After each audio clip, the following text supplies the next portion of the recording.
এই আরেকটা শয়তান দল। এদেরকে টাকা পয়সা দেয় মুসাব ইসরায়েলের। হিজবুত তাওহীদের একটাই কাজ, মানুষকে বোঝানো যে আলেমরা সব ধর্ম ব্যবসায়ী। অর্থাৎ যদি আলেমদেরকে জনগণ থেকে সরানো যায় তাহলে সুবিধা, যে বকরির পালে রাখাল নাই ওই বকরি যায় বাঘের পেটে, আর যেই কওমের নেতৃত্বে আলেমরা নাই ওই কম যায় বিজাতির খপ্পরে। এই হিজবুত তাওহীদ থেকে সাবধান থাকবেন। পারবেন তো ইনশাআল্লাহ? আমি দোয়া করি, আমার জন্য দোয়া করবেন। আর 2 দিন তো আছে আপনাদের নাকি? আল্লাহ কবুল করুন। আলমগীর আসেন, স্টেজে আসেন। আমি ইকবাল সাহেব কোনো লিস্ট আছে নাকি না?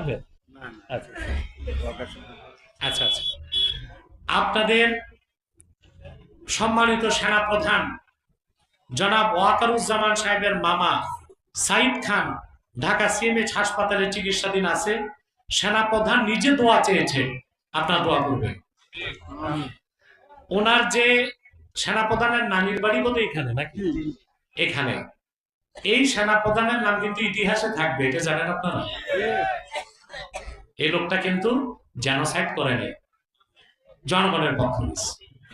এই একটা কারণে এই দেশে তার নামটা ইতিহাসে থেকে যাবে, যে তিনি চাকরি বা তার জীবনের কোনো তোয়াক্কা করেনি, তিনি দেশের মানুষের পক্ষ নিয়েছে।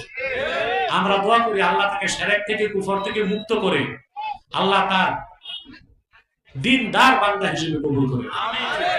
আমরা তার মামা সাইদ খান ওনার জন্য দোয়া চাই, আপনারা দোয়া করবেন। ইন্তেজামিয়া কমিটির জন্য দোয়া করবেন। প্রধান উপদেষ্টা ডাঙ্গা ইউনিয়নের সাবেক চেয়ারম্যান আমাদের ইকবাল সাহেব আছে, আল্লাহর রহমতে আলহামদুলিল্লাহ, তার জন্য দোয়া করবেন। সভাপতি ইসাদ চৌধুরী, মহাসচিব আলমগীর হোসেন। আলমগীর হোসেন হজ করছে, মাশাআল্লাহ, আলহামদুলিল্লাহ। তারপরে সাংগঠনিক সম্পাদক মনিরুজ্জামান, কোষাধ্যক্ষ সাইফুল ইসলাম শাহিন এবং সকল স্বেচ্ছাসেবক এবং আমার যুবক ভাই আর ডাঙ্গা বাজারের ব্যবসায়ী, এদের বাদ দেওয়া যাবে। সাথে পুলিশ ভাইরা, তারা সর্বোচ্চ আন্তরিকতার সাথে এ মাহফিলে শৃঙ্খলা রক্ষার কাজ করেছে এবং আমাকে সেই 5 দোলা থেকে নিয়ে আসছে। দোয়া করবেন আল্লাহ তাদের ইহকালকে কল্যাণময় করুক, পরকালকে উজ্জ্বল করে দিন।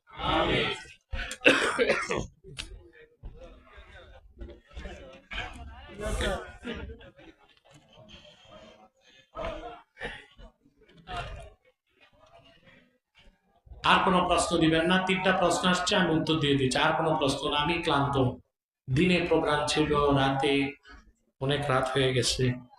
আপনারা 11 বার ইস্তেগফার করুন, 3 বার সূরা ইখলাস পড়ুন, 1 বার সূরা ফাতিহা পড়ুন।